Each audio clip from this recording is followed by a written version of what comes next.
Every year, the Anti-Bullying Alliance coordinate National Anti-Bullying Week.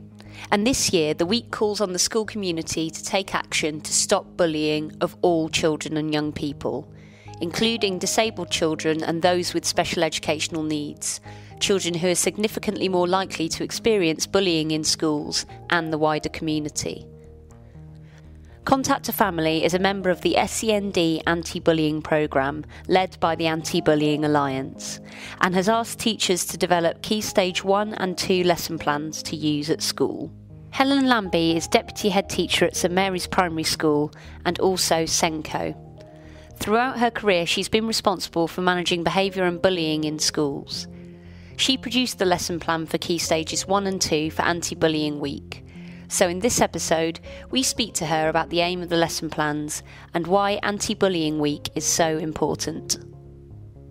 So I've been involved with writing the lesson plans for the Key Stage 1 and Key Stage 2 for this year's Anti-Bullying Week. I suppose being the focus this year being on children with SEND, that's always been a big passion for me. My sister is a wheelchair user and I just thought it would be really good to get involved with making plans for busy teachers that they can just pick up and go with. The resources are there for them, and for teachers who might not have the same kind of knowledge base about some of those issues, to try and make it so that it was easily accessible.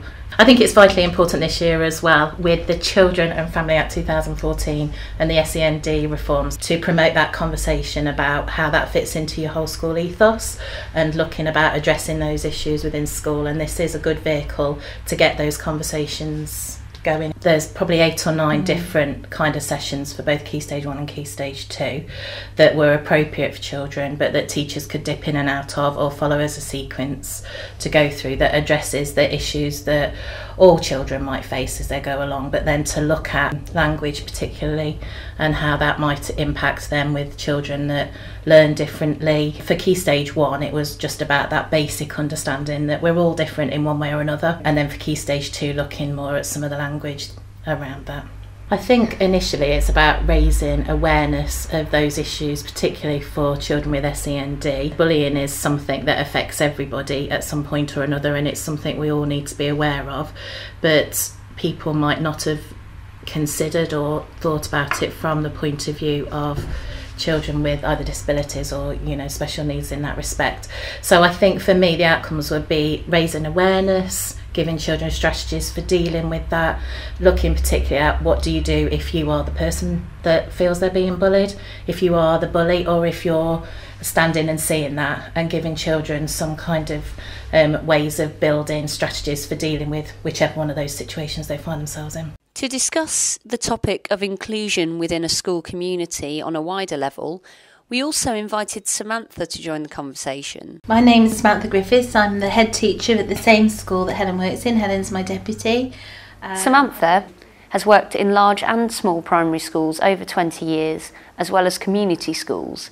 She's also acted as a consultant for the borough and worked with schools that have demanded intensive support. Children have no issue with that, and understanding that and having respect for the fact that people are different and we've got slightly different needs, to ensure that we're all happy. But at the forefront of all of this is that we're all here to learn, and that we all need things to put in place, whether we've got to sit in the right place or we've got to be facing in a particular direction. It's about communicating some of that to the children so they've got some appreciation of how they might then either support it or be a little bit more thoughtful around the need of that child. For instance, we've just had a little girl come to us, a wheelchair user, and so the children got to be mindful about where they put their bags or where they put their chair, or it's that type of thing. So you can't just, it's in some cases it's better just to be very explicit with the children as to what it is that child needs, and that we're all going to do our best to make sure that we're all happy at school, and they take that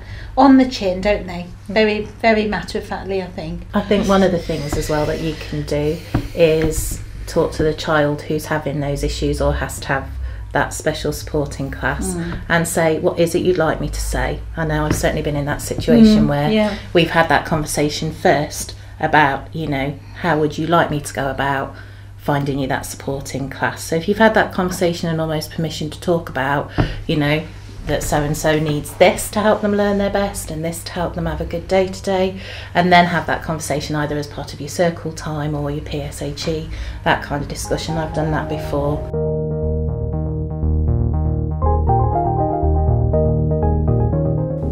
Thanks for listening today. We hope you enjoyed this Contact a Family podcast. For more information on supporting your child through bullying issues, visit our website at www.cafamily.org.uk/bullying.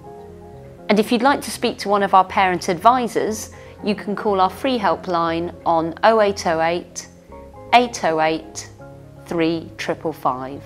And that's open from Mondays to Fridays from 9:30 a.m. until 5 p.m. Contact a Family is a member of the SEND Anti-Bullying programme led by the Anti-Bullying Alliance. So to find out more and for information on Anti-Bullying Week, please visit www.anti-bullyingalliance.org.uk.